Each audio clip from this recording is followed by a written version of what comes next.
Mr. Duva, if I could just start with you. I've noticed that you've been asked a number of questions about hypotheticals, about political interference. What would happen if so-and-so tried to interfere in an investigation? What would happen if you were asked to pursue politically motivated ends? What would happen if you were asked to pursue or launch a politically motivated investigation? So let me just ask you about a non-hypothetical, just to get your response, something that actually happened. Like, for example, the United States Department of Justice seeking to track the cell phones of 8 members of the United States Senate without any criminal predicate, without any notice to any senator, multiple of whom sit on this committee, including myself, without any legal process to the senator targeted whatsoever. They tracked all incoming calls to our phones, all outgoing calls to our phones, all metadata associated with the calls, including location, the duration of the calls. Does this sound appropriate to you? Does this sound like appropriate behavior for the Department of Justice to be engaged in? Senator Hawley, I appreciate the question, and I'm noticing the panel's asking me a lot. I'm happy to share with my colleagues as we keep going in this discussion. But, sir, what I think you're talking about is issuing a grand jury subpoena for cell phone records. And in any investigation, you better have, pursuant to the Justice Manual, specific and articulable facts about why you're doing that. If you do not have that and you cannot articulate those facts under 18 U.S.C. 2703, that subpoena does not get served. You know, the other thing that's interesting about this context, and I appreciate your answer, is that the records that they sought to track and trace and tap, the devices that they sought, are in the possession of senators pursuant to their constitutional duties.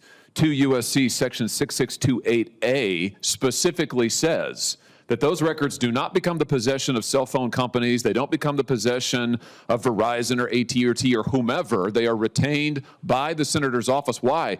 Because these devices are used pursuant to the speech and debate responsibilities of senators. Yet the Justice Department did not inform senators, did not seek from our offices these records. They went instead ex parte to the telephone companies, got the records apparently, again, with no criminal predicate that we know about, no process whatsoever. It is a grotesque violation of statutory law and also the separation of powers, particularly the speech and debate clause. Here you have an executive branch directly spying on members of the legislative branch while they are performing their constitutional duties. Let me just ask you, Mr. Duva, does this sound like something we want to normalize? I mean, is this something you'd like to see the current Justice Department doing on a regular basis? I mean, should they be tracking the cell phone records of everybody down here on the left side of the dais? Would that be a good thing for the country?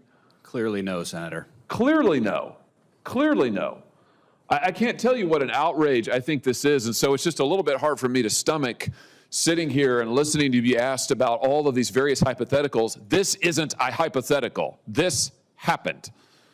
It happened, and so far there have been exactly 0 repercussions for it.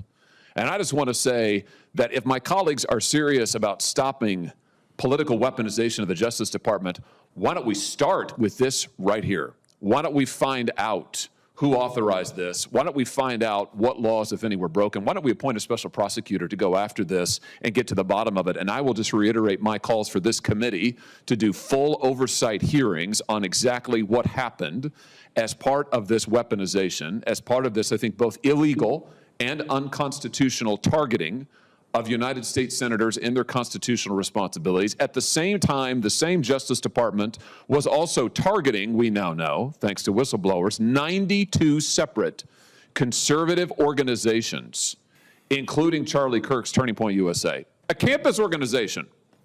Why? I guess because it was conservative. I mean, this is the most unbelievable abuse of the Justice Department that I've not only seen in my lifetime, that I've ever read or heard about in our country's history, because it's not one little thing, it's an entire pattern. This is the same Justice Department that sent a SWAT team to the home of a pro-life demonstrator. This is the same Justice Department and FBI that tried to recruit informants into Catholic parishes.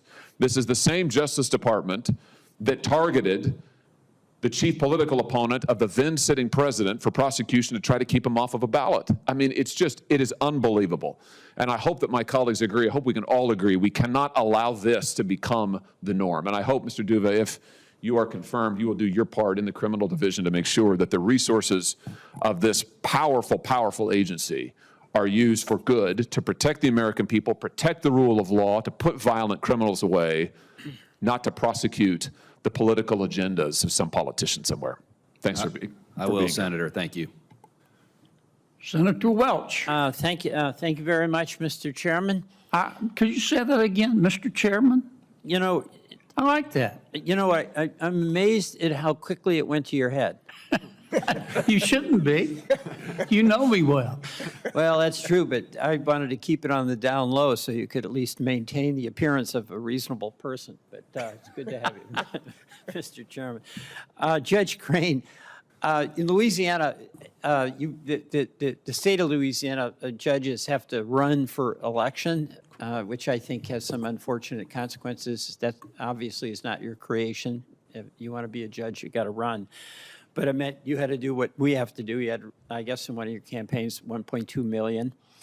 And I know you'll get legal contributions, and that'll include from the oil and gas industry, which oftentimes, which does have litigation in front of the court. And I know that one of the controversial cases that you